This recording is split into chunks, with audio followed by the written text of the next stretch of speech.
जनता से स्टेट्स छीने गए हैं। जम्मू कश्मीर लद्दाख से आपने पहली बार स्टेट छीना है। मणिपुर को आपने सिविल वॉर में डुबा दिया है। मणिपुर को आपने और आपकी योजनाओं ने, आपकी पॉलिटिक्स ने जला दिया है। और आज तक हिंदुस्तान के प्रधानमंत्री मणिपुर नहीं गए हैं। ऐसा लगता है कि मणिपुर हिंदुस्तान का प्रदेश नहीं है। प्रधानमंत्री के लिए मणिपुर स्टेट ही नहीं है। मणिपुर में सिविल वॉर हो ही नहीं रही है। और एक बार बयान दिया हमने, मतलब प्रेशर लगाया, हम गए, हमने प्रधानमंत्री से कहा एक मैसेज दे दीजिए, मणिपुर चले जाइए, जनता की वहां रक्षा कीजिए। नहीं,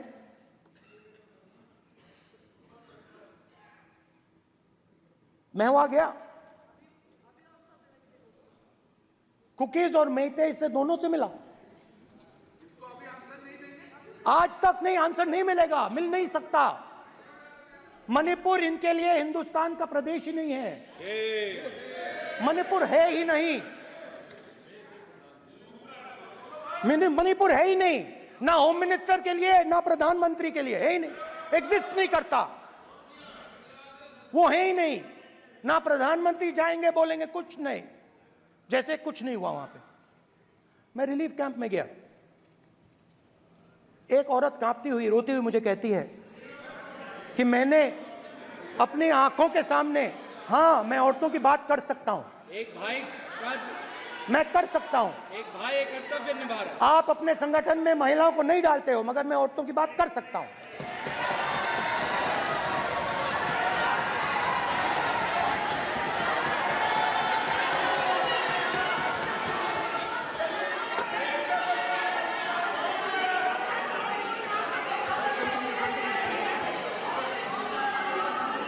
मुझे कहती है मैंने अपने आंखों के सामने, मेरे आंखों के सामने मेरे बच्चे को गोली मारी गई। मैं भागना नहीं चाहती थी, मैं मरना चाहती थी, उसके साथ मरना चाहती थी। मुझे घसीट के वहां से ले गए और फिर मेरे को अपने बच्चे की फोटो दिखाती है, कांपती हुई ऐसे फोटो दिखाती है। ये आपकी योजनाओं का नतीजा है। आपको शर्म आनी चाहिए।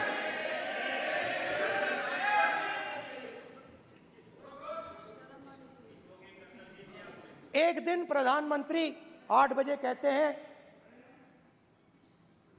पता नहीं फाइन ट्यूनिंग हो गई भगवान के साथ, डायरेक्ट मैसेज भगवान, सर ने बोला है, सर प्रधानमंत्री ने ये बोला है, ये मैं नहीं बोल रहा हूं, प्रधानमंत्री ने बोला है कि मेरा डायरेक्ट कनेक्शन है भगवान के साथ। मैंने नहीं बोला, मैंने नहीं बोला। Social media chief also told भगवान जगन्नाथ। एक मिनट प्लीज, एक मिनट तो एक मिनट माननीय राहुल गांधी जी, एक मिनट, माननीय सदस्य एक मिनट प्लीज, एक मिनट रविशंकर जी प्लीज, एक मिनट।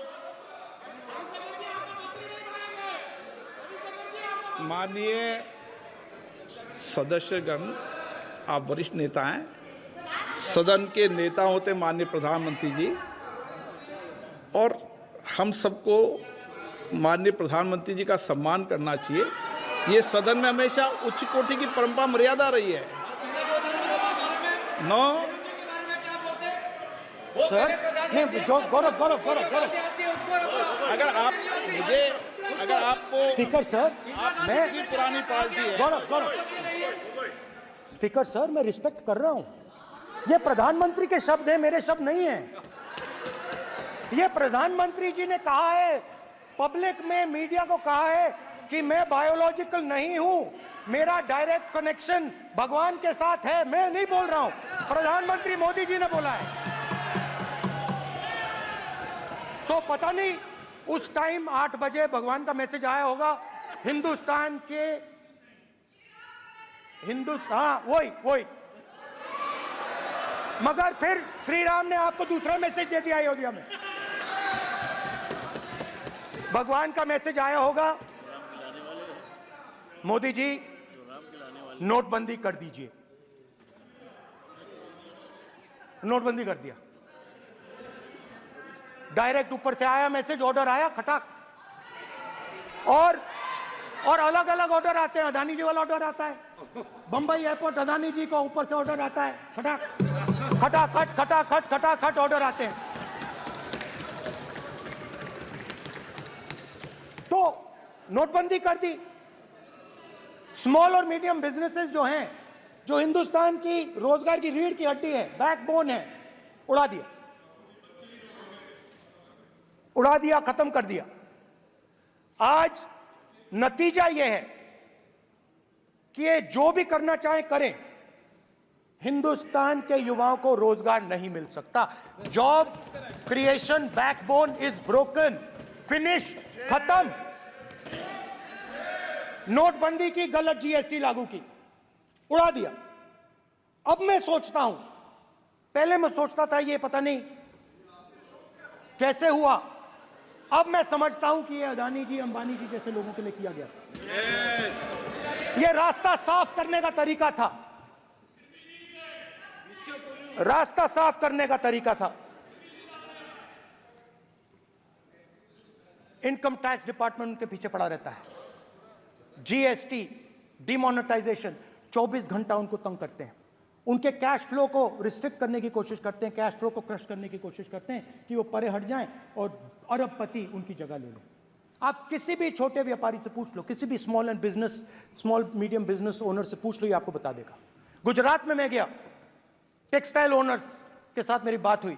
मैंने उनसे पूछा नोटबंदी क्यों हुई, जीएसटी क्यों हुई? साफ बोला अरबपतियों की मदद करने के लिए जीएसटी और नोटबंदी की गई है। नरेंद्र मोदी जी अरबपतियों के लिए काम करते हैं, सीधी सी बात।